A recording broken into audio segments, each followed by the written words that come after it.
ধুমকেতুৰ দশা চলাৰ দৰে হৈছে। এইবাৰ গৌৰৱ গগৈ কথালৈ আহিছো। গৌৰৱ গগৈ এই মুহূৰ্তৰ যিটো খবৰ হৈছে সেই অনুপাতে জানিব পৰা অনুসৰি যে শিৱসাগৰত 10টাতকৈ অধিক সংগঠনে গৌৰৱ গগৈক বৰ্জন কৰিছে।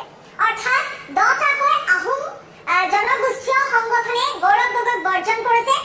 আটাচু, টাইপা, আহোম সভা, আহোম জাতীয় গণমঞ্চত 10 সংগঠনৰ বৈঠক আৰু এই বৈঠকত তেওঁলোকে সিদ্ধান্ত লয় আৰু এই সিদ্ধান্ত মৰ্মে তেওঁলোকে গৌৰৱ গগৈক বৰ্জন কৰিছে।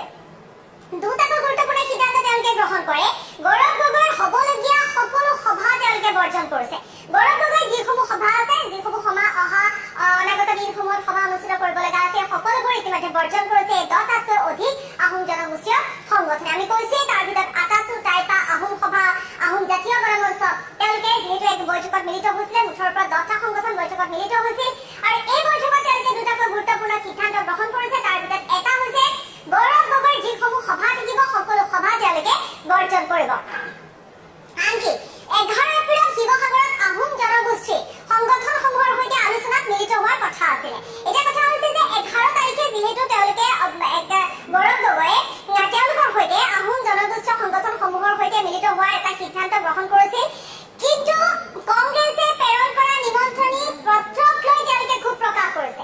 আজিও 10 তাৰিখ, কাইলৈ 11 তাৰিখ, গতিকে কাইলৈ এই আহোম জনগোষ্ঠীয় সংগঠনৰ সৈতে গৌৰৱ গগৈ এক বৈঠকত মিলিত হ'ল, এক বৈঠকত বহাৰ কথা আছিলে।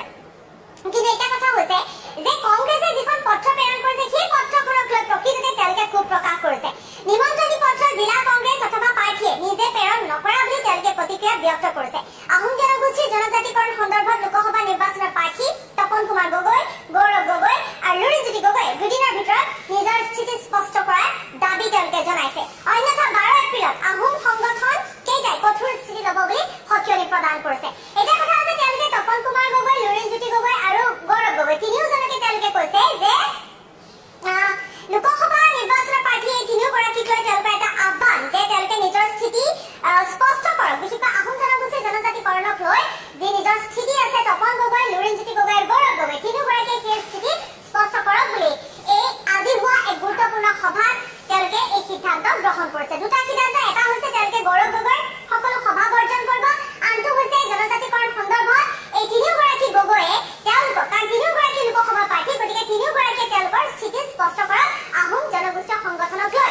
ইতিমধ্যে আমি কৈছোৱে যে আজি 10 তাৰিখ, কাইলৈ গৌৰৱ গগৈৰ সভা আছিলে, অৰ্থাৎ গৌৰৱ গগৈ আহোম জনগোষ্ঠীয় যিসমূহ সংগঠন এই 10টা সংগঠনৰ সৈতে সাক্ষাৎ কৰাৰ কথা আছিলে, এক গুৰুত্বপূৰ্ণ বৈঠকত মিলিত হোৱাৰ কথা আছিলে। গতিকে তেনে সময়ত এই 10টা সংগঠনে সিদ্ধান্ত গ্ৰহণ কৰিলে যে তেওঁলোকে গৌৰৱ গগৈক বৰ্জন কৰিব, গৌৰৱ গগৈৰ সভা তেওঁলোকে বৰ্জন কৰিব আৰু বিশেষকৈ 11 তাৰিখৰ যি আছিলে আজি 10 তাৰিখে তেওঁলোকে যিটো সিদ্ধান্ত গ্ৰহণ কৰিলে আৰু এই সিদ্ধান্ত মৰ্মে তেওঁলোকে গৌৰৱ গগৈৰ সৈতে কোনো ধৰণৰ বৈঠকত মিলিত নহয় আৰু 12 তাৰিখে অৰ্থাৎ 12 তাৰিখলৈ তেওঁলোকে বিচাৰিছে যাতে নিজৰ স্থিতি স্পষ্ট কৰক এই তিনিওগৰাকী। আজি সভাই আমি সমূহীয়াকৈ তেওঁলোকক আজি গৰিহণা দিছোঁ আৰু আজিৰ সভাই এটা সিদ্ধান্ত গ্ৰহণ কৰিছোঁ। প্ৰথম কথা হ'ল তেওঁলোকে অহা দুদিনৰ ভিতৰত 48 ঘণ্টাৰ ভিতৰত তেওঁলোকৰ স্থিতি স্পষ্ট কৰিব লাগিব, তেওঁলোকে আহোম জনগোষ্ঠীটোৰ কাৰণে কাম কৰিব নে নকৰে এই কথাটো স্থিতি স্পষ্ট কৰিব লাগিব।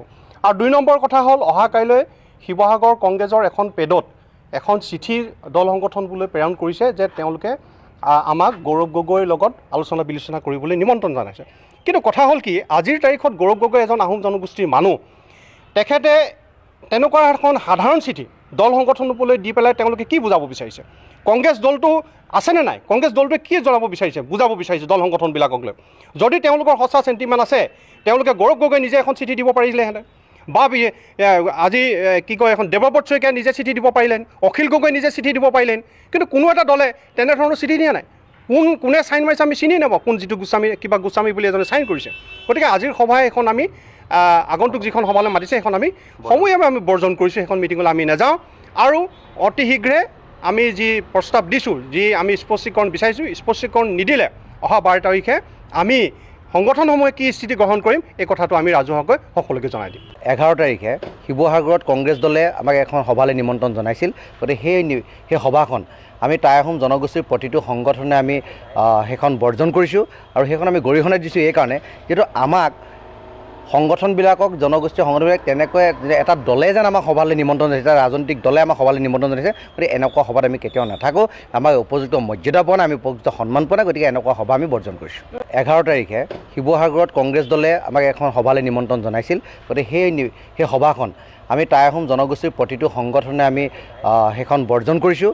আৰু সেইখন আমি গৰিহণা দিছোঁ এইকাৰণে, যিহেতু আমাক সংগঠনবিলাকক জনগোষ্ঠীয় সংগঠনবিলাক তেনেকৈ এটা দলে যেন আমাক সভালৈ নিমন্ত্ৰণ জনাইছে, এটা ৰাজনৈতিক দলে আমাক সভালৈ নিমন্ত্ৰণ জনাইছে। গতিকে এনেকুৱা সভাত আমি কেতিয়াও নাথাকোঁ। আমাক উপযুক্ত মৰ্যাদা পোৱা নাই, আমি উপযুক্ত সন্মান পোৱা নাই। গতিকে এনেকুৱা সভা আমি বৰ্জন কৰিছোঁ।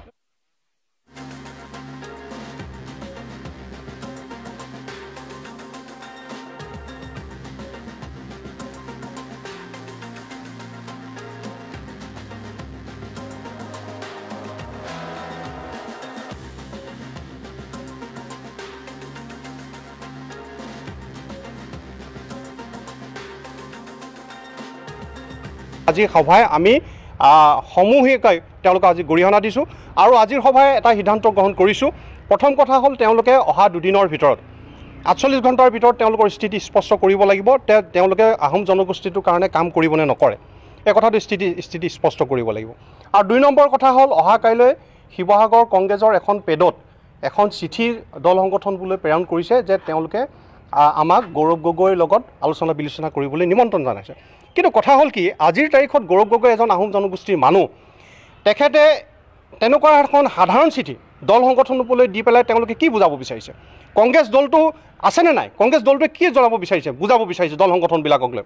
যদি তেওঁলোকৰ সঁচা চেণ্টিমেণ্ট আছে, তেওঁলোকে গৌৰৱ গগৈ নিজে এখন চিঠি দিব পাৰিলেহেঁতেন, বা আজি কি কয় এখন দেৱব্ৰত শইকীয়াই নিজে চিঠি দিব পাৰিলেন, অখিল গগৈ নিজে চিঠি দিব পাৰিলেন। কিন্তু কোনো এটা দলে তেনেধৰণৰ চিঠি দিয়া নাই। কোনে চাইন মাৰিছে আমি চিনি নাপাওঁ, কোন যিটো গোস্বামী বুলি এজনে চাইন কৰিছে। গতিকে আজিৰ সভাই এখন আমি আগন্তুক যিখন সভালৈ মাতিছে সেইখন আমি সমূহীয়াভাৱে আমি বৰ্জন কৰিছোঁ। সেইখন মিটিঙলৈ আমি নাযাওঁ। আৰু অতি শীঘ্ৰে আমি যি প্ৰস্তাৱ দিছোঁ, যি আমি স্পষ্টীকৰণ বিচাৰিছোঁ, স্পষ্টীকৰণ নিদিলে অহা 12 তাৰিখে আমি সংগঠনসমূহে কি স্থিতি গ্ৰহণ কৰিম এই কথাটো আমি ৰাজহুৱাকৈ সকলোকে জনাই দিম। 11 তাৰিখে শিৱসাগৰত কংগ্ৰেছ দলে আমাক এখন সভালৈ নিমন্ত্ৰণ জনাইছিল। গতিকে সেই সভাখন আমি টাই আহোম জনগোষ্ঠীৰ প্ৰতিটো সংগঠনে আমি সেইখন বৰ্জন কৰিছোঁ। আৰু সেইখন আমি গৰিহণা দিছোঁ এইকাৰণে, যিহেতু আমাক সংগঠনবিলাকক জনগোষ্ঠীয় সংগঠনবিলাক তেনেকৈ এটা দলে যেন আমাক সভালৈ নিমন্ত্ৰণ জনাইছে, এটা ৰাজনৈতিক দলে আমাক সভালৈ নিমন্ত্ৰণ জনাইছে। গতিকে এনেকুৱা সভাত আমি কেতিয়াও নাথাকোঁ। আমাক উপযুক্ত মৰ্যাদা পোৱা নাই, আমি উপযুক্ত সন্মান পোৱা নাই। গতিকে এনেকুৱা সভা আমি বৰ্জন কৰিছোঁ। আজিৰ সভাই আমি সমূহিকভাৱে তেওঁলোকক আজি গৰিহণা দিছোঁ। আৰু আজিৰ সভাই এটা সিদ্ধান্ত গ্ৰহণ কৰিছোঁ।